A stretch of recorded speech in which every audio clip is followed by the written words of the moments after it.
এবার ঘনিষ্ঠ মিত্র মার্কিন প্রেসিডেন্ট ডোনাল্ড ট্রাম্পের আহ্বানকে বৃদ্ধাঙ্গুলি দেখালো ইসরায়েল। পাল্টা হামলা না চালাতে নেতানিয়াহু রাজি হওয়ার কিছুক্ষণ পরেই ইরানে পাল্টা ব্যালিস্টিক ক্ষেপণাস্ত্র নিক্ষেপ করল ইসরায়েলি সেনারা। দেশটির পশ্চিম ও মধ্যাঞ্চলে হামলার খবর পাওয়া গেছে। রাজধানী তেহরান ছাড়াও তাবরিজ ও ইস্পাহানে শোনা গেছে মুহুর্মুহু হামলার শব্দ। লেবাননেও হামলার তীব্রতা বাড়িয়েছে আইডিএফ। দক্ষিণাঞ্চল ছাড়াও লেবাননের রাজধানী বৈরুতে বাড়ানো হয়েছে হামলার মাত্রা। আইডিএফ বলছে মারাত্মক ভুল করেছে ইরান, অবশ্যই তার খেসারত গুনতে হবে।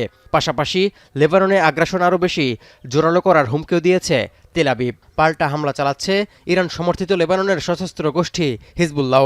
צה"ל ימשיך לפעול בכל רחבי לבנון ויעמיק את הפגיעה בארגון הטרור חיזבאללה. לא נאפשר המשך ירי לעבר אזרחי מדינת ישראל. אנחנו ערוכים לאפשרות של ירי נוסף לעברנו. এই অবস্থায় এপ্রিলে হওয়া যুদ্ধবিরতির পর আবারও ভয়াবহ যুদ্ধে জড়ালো ইরান ইসরায়েল। লেবাননে হত্যা ও ধ্বংসযজ্ঞ অব্যাহত রাখায় রোববার রাতে প্রথমে ইসরায়েলে মুহুর্মুহু ব্যালিস্টিক ক্ষেপণাস্ত্র হামলা চালায় আইআরজিসি। লক্ষ্যবস্তু করা হয় হাইফা শহর থেকে প্রায় ২০ কিলোমিটার দূরে অবস্থিত ইসরায়েলের রামাত ডেভিড বিমান ঘাঁটি। ইরানি ক্ষেপণাস্ত্রের ঢেউ মোকাবিলায় হিমশিম খেতে হয় ইসরায়েলি সেনাদের। এরপর শুরু থেকেই সতর্ক অবস্থানে তেহরান। এরই অংশ হিসেবে তেহরানের আন্তর্জাতিক বিমানবন্দরে স্থগিত রাখা হয় ফ্লাইট চলাচল।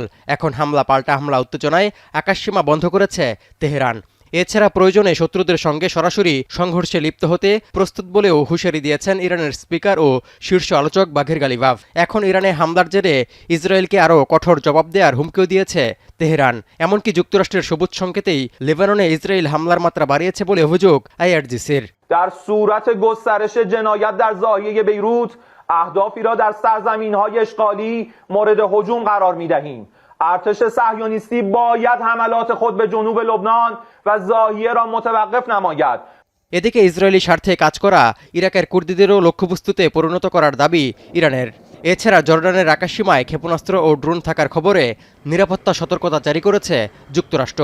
রোববার রাতে ইসরায়েলে ইরানের হামলার পর এই সতর্কতা জারি করা হয়। এদিকে ইয়েমেন থেকে ছোড়া ক্ষেপণাস্ত্র প্রতিহত করার দাবি করছে ইসরায়েল। এছাড়া সৌদি আরবের আল খারিজ প্রদেশে থাকা বিমান ঘাঁটিতে হামলার খবর পাওয়া গেছে, তবে সেখানে হামলার কথা অস্বীকার করেছে তেহরান।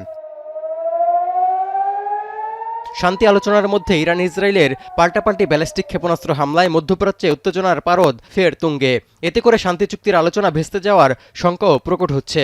যদিও ফিনান্সিয়াল টাইমসকে দেয়া এক সাক্ষাৎকারে ট্রাম্প দাবি করেন ইরানের সঙ্গে চুক্তি মেনে নেওয়া ছাড়া নেতানিয়াহুর সামনে আর কোনো বিকল্প নেই। এমনকি নেতানিয়াহু সিদ্ধান্ত নেওয়ার কেউ নন বলেও দাবি করেন ট্রাম্প।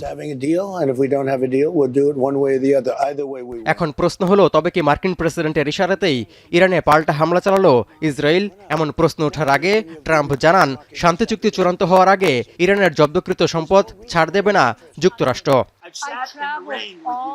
তৌহিদুর রহমান, এখন বিশ্ব।